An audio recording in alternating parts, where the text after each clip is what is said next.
এখানে কি কি আছে?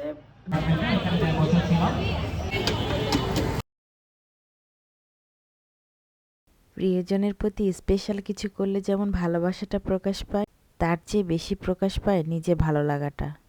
আসসালামু আলাইকুম। কাছে কিংবা দূরে, দেশে কিংবা দেশের বাইরে, যে যেখান থেকে আমার এই ভিডিও দেখছেন, সবাই কেমন আছেন? আশা করি আল্লাহর রহমতে সবাই ভালো আছেন এবং সুস্থ আছেন।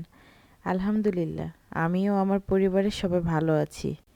মানুষের জন্য স্পেশাল কিছু করতে ভালো লাগার কারণ হলো ভালোবাসা, কৃতজ্ঞ ও অন্যের মুখে হাসি ফোটানোর আনন্দ।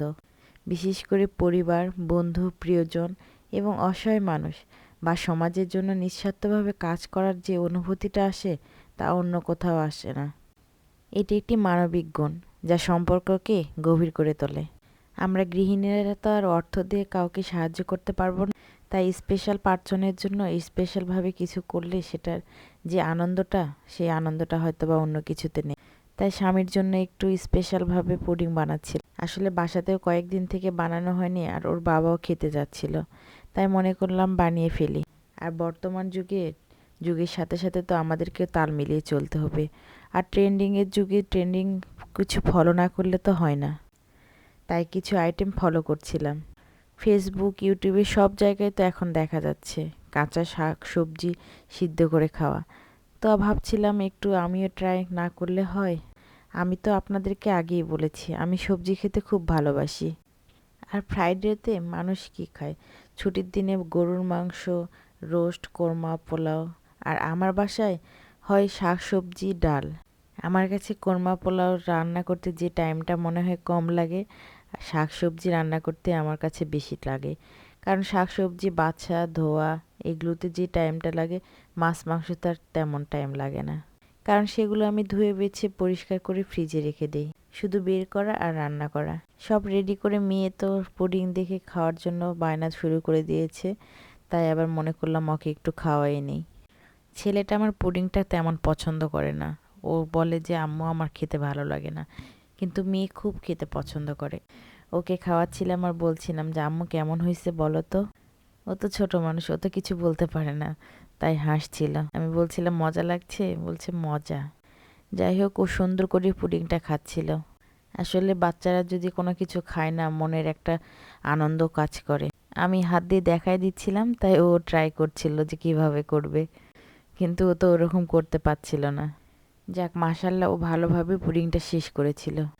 ওকে খাওয়াই ফ্রেশ করে ঘুমিয়ে দিয়ে তারপরে আমি আবার খেতে আসছিলাম। আমি এখানে সবজি কী কী নিয়েছিলাম চলেন বলি। এখানে নিয়েছিলাম গাজর, টমেটো, বেগুন, সিম, তারপরে বরবটি, পেঁয়াজের ফুলকা, পাতাকপি আর ৩ রকমের চাটনি নিয়েছিলাম। আসলে বাসায় যা যা সবজি ছিল সেগুলোই নিয়েছিলাম। আর আমি করলাটা খেতে ওইরকম পছন্দ করি না, এজন্য বাসায় ওইরকম করলাও কেনা হয় না। যাই হোক, খেতে কিন্তু অনেক মজা ছিল। যেহেতু আমি সবজি খেতে পছন্দ করি, এই জন্য আমার কাছে বেশ ভালো লেগেছিল। আর অনেকের কাছে হয়তো বা ভালো লাগবে না। যাই হোক, খাওয়া দাওয়া শেষ করে আমরা আবার একটু রেস্ট নিয়ে বিকেলে গিয়েছিলাম রাজশাহী বিশ্ববিদ্যালয়ে। কদিন থেকে আসলে ভাবছিলাম যে মেলাতে যাব, কিন্তু আমাদের সময় হয়ে উঠছিল না, এই জন্য যাওয়া হচ্ছিল না। তো ভাবলাম যে যেহেতু ছুটির দিন, এই জন্য বাবুদেরকে নিয়ে আবার মেলাতে গিয়েছিলাম। আমরা মেলাতে অনেকটা সময় ছিলাম। বিভিন্ন রকমের পিঠা খেয়ে দেখছিলাম আসলে কোন পিঠা কেমন। আসলে মিষ্টিটা আমার ওই রকম ভালো লাগে না, এই জন্য যা দেখছিলাম সব মিষ্টি পিঠাই বেশি ছিল।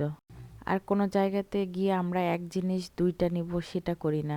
বিশেষ করে আমি বলি যে একটা জিনিস দুইটা না নিয়ে সব জিনিসই একটা একটা করে ট্রাই করে দেখব আসলে কোনটা খেতে কেমন মজা, যেটা মজা লাগবে সেটা বেশি করে খাবো। আর এভাবে ট্রাই করছিলাম পিঠাগুলো।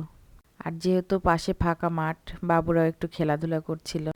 ওখান থেকে পিঠা উৎসব শেষ করে আমরা আবার সন্ধ্যার দিকে গিয়েছিলাম বাজারে। আসলে বাজারে আমাদের একটু কেনাকাটা ছিল, আর তারপরে আবার ওখান থেকে আমরা গিয়েছিলাম মুড়ি খেতে। রানীবাজারের কর্নারের এই মুড়িটা কিন্তু আমার খেতে খুব ভালো লাগে। এখানে গেলে আমি মাঝে মধ্যে খেয়ে থাকি। আমার মনে হয় রাজশাহীর বেস্ট একটা মুড়ি এটা। আপনারা আসলে ট্রাই করে দেখবেন। এতক্ষণ পর্যন্ত যারা আমার সঙ্গে ছিলেন সবাইকে অনেক অনেক ধন্যবাদ। যেহেতু ধৈর্য সহকারে ভিডিওটা দেখলেন, অবশ্যই একটা লাইক এবং কমেন্টস করতে ভুলবেন না। আজ এই পর্যন্ত। সবাই ভালো থাকবেন, সুস্থ থাকবেন। আমার পরিবারের জন্য দোয়া করবেন। আল্লাহ হাফেজ।